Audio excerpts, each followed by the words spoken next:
செய்கிறதுன்னு தான் பார்க்க போகிறோம். அதுக்கு முன்னாடி எங்களோட சேனலை இது வரைக்கும் சப்ஸ்கிரைப் பண்ணாதவங்க சப்ஸ்கிரைப் பண்ணிக்கோங்க.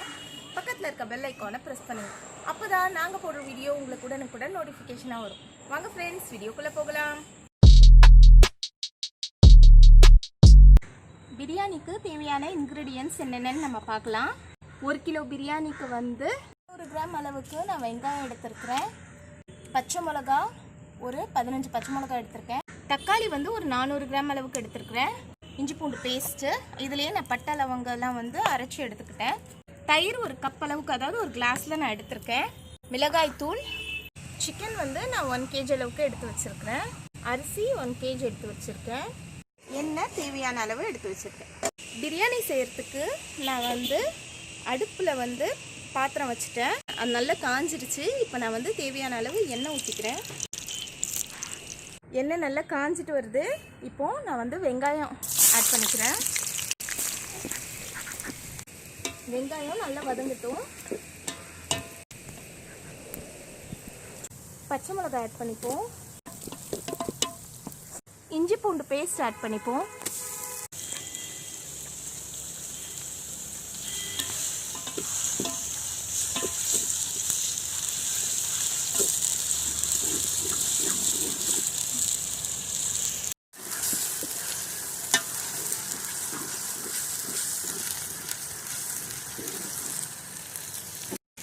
தக்காளியும் புதினா மல்லியும் ஆட் பண்ணிப்போம்.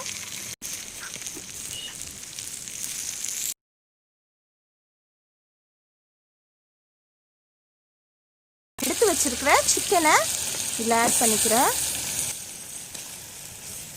சிக்கன்லேயும் தக்காளிலையும் இருக்க தண்ணியிலேயே சிக்கன் கொஞ்சம் வேகட்டும். 5 minutes ஆயிடுச்சு. நான் இதில் 4 ஸ்பூன் மிளகாய் தூள் ஆட் பண்ணிக்கிறேன். நல்லா மிக்ஸ் பண்ணிட்டோம். இப்போது நம்ம இதுக்கான உப்பு ஆட் பண்ணிப்போம். தேவையான அளவு, இந்த பிரியாணிக்கு தேவையான அளவு உப்பு ஆட் பண்ணிக்கிறேன். நான் உப்பு ஆட் பண்ணிவிட்டு நல்லா மிக்ஸ் பண்ணிக்கிறேன். இதை நல்லா மிக்ஸ் பண்ணிடுவோம். இப்போது நான் இதுக்கு தேவையான அளவு தயிர் ஒரு கிளாஸ் அளவுக்கு எடுத்து வச்சுருக்கேன். அதை ஆட் பண்ணிப்போம். இதை நம்ம ஒரு 5 minutesக்கு மூடி வச்சிடலாம். சிக்கன்லேயும் தக்காளிலையும் இருக்கிற தண்ணியிலேயே அது வெந்துருச்சு. நம்ம தயிர் வேறு போட்டிருக்கோம். இப்போ பாருங்கள், இது எப்படி ஒரு கிரேவி கன்சிஸ்டன்சிக்கு வந்துருச்சு. நான் இதில் தான் அளவு எடுத்திருக்கேன். இதில் 1.5 பங்கு தண்ணி ஊற்றணும். இதில் ஏற்கனவே கொஞ்சம் கிரேவியும் இருக்குது. நல்லா கொதி வந்துருச்சு. இப்போ நம்ம எடுத்து வச்சிருக்கிற அரிசியை இதில் போட்டுப்போம்.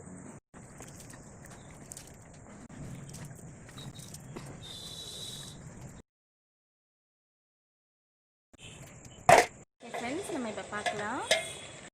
விறகெல்லாம் எடுத்துட்டு தம்மில் விட போகிறேன்.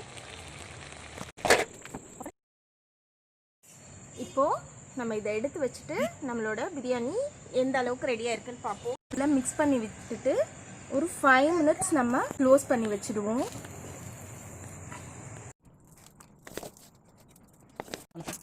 பிரியாணிக்கு தயிர் சட்னி ரெடி பண்ணிக்க போகிறோம். இப்போ பொடியாக கட் பண்ணி வச்சுருக்க வெங்காயத்தை நான் ஆட் பண்ணிக்கிறேன். துருவி வச்ச கேரட் ஆட் பண்ணிக்கிறேன். துருவி வச்சுருக்கிற வெள்ளரிக்காய் ஆட் பண்ணிக்கிறேன். தயிர் தேவையான அளவு ஆட் பண்ணிக்கிறோம். உப்பு தேவைக்கு ஆட் பண்ணிப்போம். அவ்வளோதான், நம்மளோட ரைத்தா ரெடி ஆகிடுச்சு. நம்ம இப்போ மல்லி இலை கட் பண்ணி போட்டுப்போம். ஓகே ஃப்ரெண்ட்ஸ், நம்மளோட ரைத்தா ரெடி ஆகிடுச்சு. நான் இன்றைக்கி சிக்கன் பிரியாணியும் ரைத்தாவோடு சர்வ் பண்ண போகிறேன். நீங்கள் உங்கள் வீட்லேயும் இதை ட்ரை பண்ணுங்கள். ட்ரை பண்ணிவிட்டு எங்களோட கமெண்ட் பாக்ஸில் கமெண்ட் பண்ணுங்கள். நெக்ஸ்ட் வீடியோவில் இன்னொரு நல்ல ரெசிபியோடு பார்க்கலாம். எங்களோட வீடியோ பார்த்ததற்கு ரொம்ப நன்றி. Hi, hello friends. நம்ம வீடியோ உங்களுக்கு பிடிச்சிருந்துச்சுன்னா லைக் பண்ணுங்க, ஷேர் பண்ணுங்க, கமெண்ட் பண்ணுங்க, மறக்காம சப்ஸ்கிரைப் பண்ணுங்க. பக்கத்தில் இருக்க பெல் ஐகானை ப்ரெஸ் பண்ணுங்க. அப்போ தான் நாங்கள் போடுற வீடியோ உங்களுக்கு நோட்டிஃபிகேஷன். பாய்.